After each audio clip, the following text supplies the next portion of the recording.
Okay, moving on with part two of this evening's podcast. I'm sure most of the people, if not all the people who listen to this podcast, are familiar with the name of Hannah Arendt, German-born Jewish philosopher, theologian who escaped the Nazis during Hitler's rise. And it was Hannah Arendt who coined the term the banality of evil. She used that term to describe how Nazi bureaucrats murdered millions of Jews and others without flinching. And in the words of the Holocaust organizer, Adolf Eichmann, if you remember his trial, I remember it. I remember watching some of it on television. She wrote about She wrote Eichmann in Jerusalem. That was a book that came out in 1963. Eichmann was captured and brought to Israel for trial and then hanged. But it was Eichmann who said that he was only the recipient of orders. Anyway, as we're getting ready for this military celebration tomorrow by the toilet rat, actually, it's his 79th birthday party. And as the people of Los Angeles, the mayor there, and the governor of California confront protests against the stormtroopers that the toilet rat sent there to arrest undocumented migrants, then maybe we should focus just for a moment on what Hannah Arendt warned us decades ago about the threat of totalitarian leaders and dictators. And what Hannah Arendt wrote over the course of her writing career resonates perfectly with what's going on now. Anyway, Miss Arendt wrote in her book, Eichmann in Jerusalem, she argued that members of the Nazi movement weren't, all of them, evil. And she got an awful lot of flack for that, too, if I remember. But anyway, well, let me back up. Some of the things that Hannah Arendt was accused of being was Nazi sympathizer, or that she didn't take it seriously enough, which I found even at the time, all those years ago, my attitude toward that was, what the fuck are you talking about? You're talking about a German Jew philosopher, writer, theologian, Hannah Arendt, who's trying to explain something about totalitarian control over a person's mind. But I digress. She argued that members of the Nazi Party weren't all evil. Rather, she wrote, they were rubber-stamping administrators of mass slaughter who were, removed from the smoke of the ovens where people were being burned. Places that the administrators of this mass death sent men, women, and children, and babies, and old people, and pregnant women. She only died in 1975, by the way. You probably know that. Anyway, one of the reasons I'm bringing her up is because there is a documentary that's coming out June 27th, 2 weeks from now, on PBS, on public broadcasting. And the title of it is Hannah Arendt, Facing Tyranny. June 27th on PBS. Little background here. And some of this comes from Kathleen Parker, who is a Pulitzer Prize-winning journalist at the Washington Post. And at the head of her opinion piece, Ms. Parker asks, Hannah Arendt warned us about tyranny years ago. Will we listen now? Good question. Anyway, Hannah Arendt grew up in Germany, was a prisoner of the Nazis before she eventually escaped to the United States. She became a lifelong student of tyranny and totalitarianism, studying it, trying to understand it, writing about it. She was also interested in existential and religious questions as well as love. She explored some of the darker mysteries of her time, her lifetime. She had questions like, kind of reduced to this, how could they? Or how did we get here? And she posed those same questions about German Jews who helped the Nazis round up fellow Jews in exchange for favors and freedom. Some of that occurred in normal life, if you can call this normal, what happened in Germany in the 30s and 40s, and some of it happened inside the confines of the extermination camps. So the observations that Hannah Arendt made throughout her life as a student, a teacher, writer, and she had a very complicated romantic life, which I'll get to in a second. But everything about her life was not that easy to understand, and as a result, she got criticism from other Jews who claimed she was excusing Adolf Eichmann's actions when she talked about the banality of evil and quoted Eichmann as saying, I was only following orders. She wasn't excusing what happened. In fact, she denied those accusations as lies and propaganda. And even so, as Kathleen Parker points out, she left room for skeptics to question her loyalty to her ethnicity, especially given her introspection about her Jewish heritage and the love affair that she had with one of her philosophy professors, Martin Heidegger, who, if you studied any Heidegger in school, you know he was an avowed Nazi, as well as being the head of a university and a teacher. So, as Kathleen Parker points out, this film that's going to be shown in 2 weeks, it arrives, and it's not a coincidence. It arrives at a time when America, all of us here, need a reminder on how easily a country can lose its freedom and slide into the kind of fascist horseshit that this toilet rat fucking Donald Trump is slowly succeeding at doing in this country. How freedom is lost, not overnight. Hitler never invaded Germany from Austria. He didn't have to. But how freedom is lost piece by piece, arrest by arrest, enemy by enemy, deportation by deportation. It's a slow, deliberate process. And we're in the middle of it now. Well, we're in the initial stages of it now. Catherine Parker writes this: when she came to the United States as a young woman, Hannah Arendt's first impression was awe that, quote, there really is a thing called freedom, end quote. America, Hannah Arendt said, isn't Christian, it isn't white, it is a country for everyone. That was her quote, a country for everyone. And her sense of security was to be short-lived under Senator Joseph McCarthy's hunt for communists, which created a very familiar feeling of dread and fear in Hannah Arendt.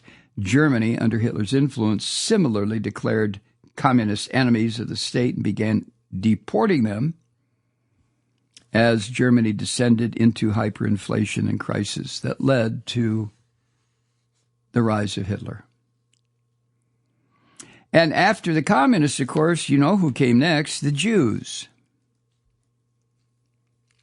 The Jews who had migrated to Germany after World War I. It was relatively easy at that point for Hitler to demonize and later deprive Jews of their humanity,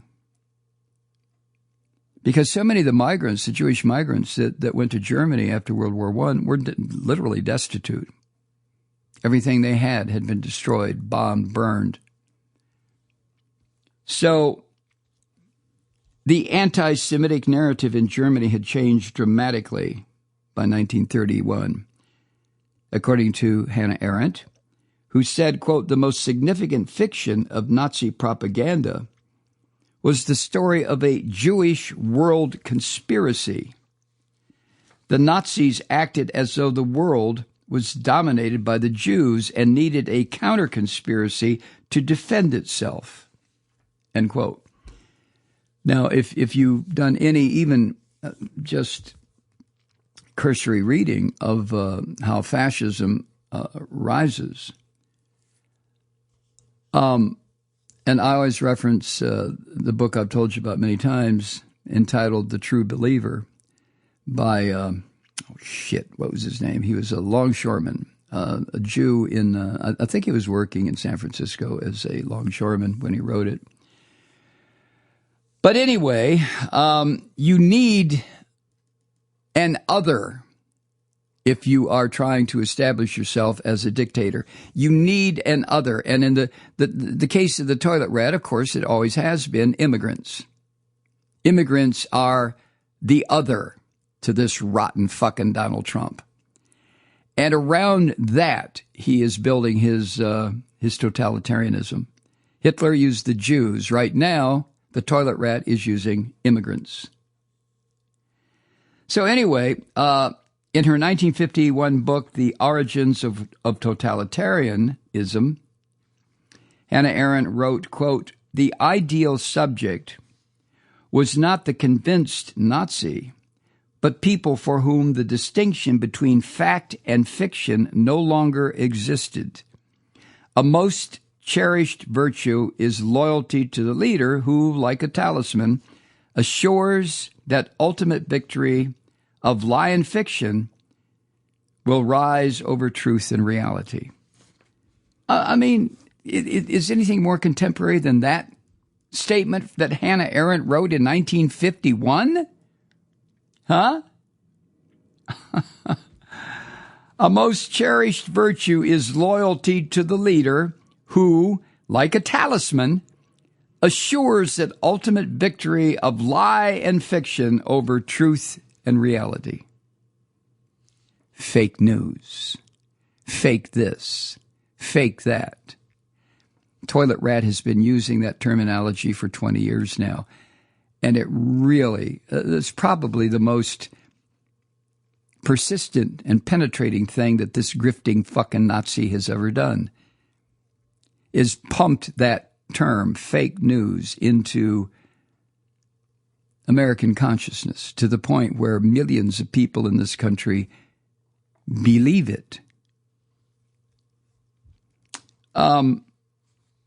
So you don't need the big flashing neon arrow pointing to the toilet rat's lies and his hatred of the truth.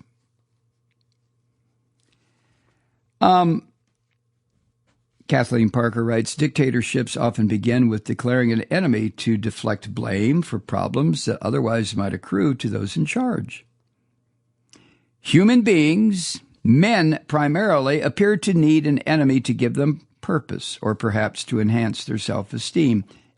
In Hitler's case, the Germans who fell under his spell, according to Hannah Arendt, were, quote, lonely and needy of meaning and belonging," end quote. Holy Toledo. Are we that far from 1930s Germany? Given that as one of the reasons that so many people flocked to Hitler and now are flocking to this fucking bum Donald Trump? Kathleen goes on, "There's no denying similarities between this description and Trump's understanding of Americans who felt disenfranchised by globalization, angered by our porous southern border, and the contempt they felt from the media and those they considered elitists.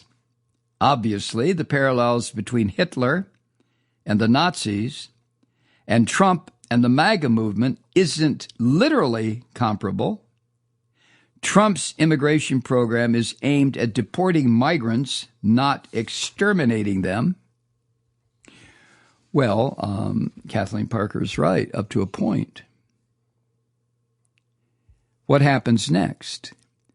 You know, some of these beasts, like this little Nazi Jew, Stephen Miller, this creepy little fucker who is the gnome that sits on Trump's shoulder and whispers poisonous shit into Trump's ear. To me, he is not all that dissimilar from Adolf Eichmann. Although, while Eichmann was a bookkeeper, Eichmann was just somebody following orders.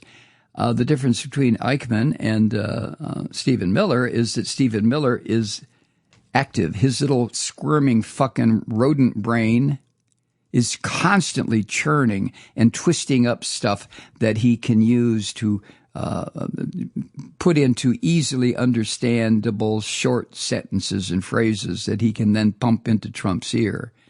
Do this, dear leader. Do that, dear leader.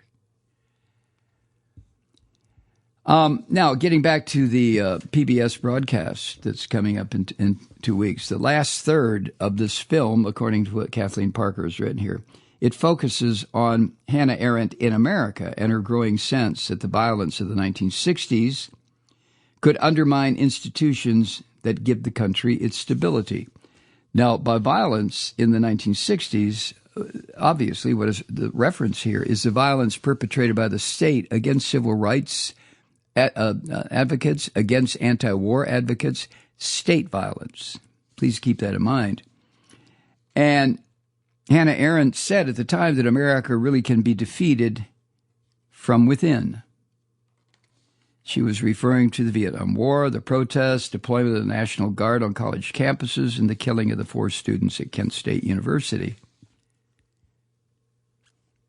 And in all those events, Hannah Arendt, having come from Germany as it was rising to Hitler's bestiality, Hannah Arendt recognized a familiar trajectory that was developing in this country in the 60s. She believed that once violence was accepted as politics, and I might add, that's precisely what this fucking toilet rat has done, and U.S. troops were turned against civilians, which is the toilet rat's what he's trying to do right now, then Hannah Arendt believed America risked moving toward totalitarianism.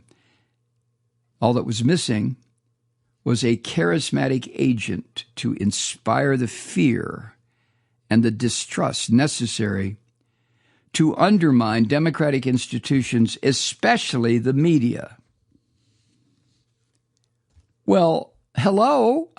I mean, is this resonating with you, gentle listener? Is this not exactly what the fuck is happening? Well, yes, it is exactly what the fuck is happening. So Kathleen writes, fast forward a few decades, and the term fake media becomes a rallying cry for the man of the moment, while institutional integrity continued its downward spiral from a half century before. Trump didn't create distrust, Kathleen writes. He recognized and amplified it. Were Hannah Arendt alive today, she might warn about the dangers of masked military-style gunmen snatching brown people from the streets of L.A. and elsewhere without identifying themselves. But here's the question. Would we hear her? Like, can you hear me now? That would make a good slogan for a telephone system. Can you hear me now? Can we hear Hannah Arendt now? Kathleen goes on, many Americans are very concerned, but today's dueling perceptions of reality has meant that at least a third of the country's voters fail to see Trump's overstepping as dangerous. A new Quinnipiac poll found that 38% approve of the toilet rat's performance. 54% do not. And I guess the rest don't have an opinion. Oh, Jesus. Now, one thing that you and I are very clear on is that this filthy pig, Donald Trump, has made no secret of his devotion to dictators and tyrants. And he has praised some of these scum with what can only be understood to be envy. Trump wants to be Putin. Trump wants to be Orban. Trump wants to be Netanyahu. Trump wants to be Xi Jinping. And he can't. So he's going to go for the next best thing, and that is to destroy this country, right? Kathleen writes, we've also learned that we should pay attention to what Trump says. When he told the Pentagon that he wanted to top France's Bastille Day parade, well, we can believe it. Plans for tomorrow's extravaganza include 100 combat vehicles, 7,500 troops, 50 aircraft, paratroopers from the Army's Golden Knights, who will land on the ellipse where Trump will observe all of this and present the president an American flag. Now, let me ask you, what do you think the toilet rat will do with that flag as soon as he and his bitch get back to the White House or Mar-a-Lago? He'll probably, after he throws it into a corner, he might hang it up on a wall with something underneath it that says, this was given to me by the Golden Knights on my 79th birthday because I am the president, or some such shit. Kathleen closes with this. If Hannah Arendt were alive, she would surely recognize this embarrassing display for what it is. Not just a 250th anniversary parade to celebrate the founding of the Army or the president's birthday, but a $45 million tribute to Donald Trump. Dictators and their emulators love nothing more than a great, big, beautiful parade. Hi, Truth Seekers. Mike Malloy here. You know, the Progressive Voices Network brings you commercial-free commentary from today's leading progressive radio hosts and pundits, like me, Mike Malloy, 24 hours a day. I'm not your typical old guy from the 80s or the 90s talk radio host, and Progressive Voices is not your typical talk radio network.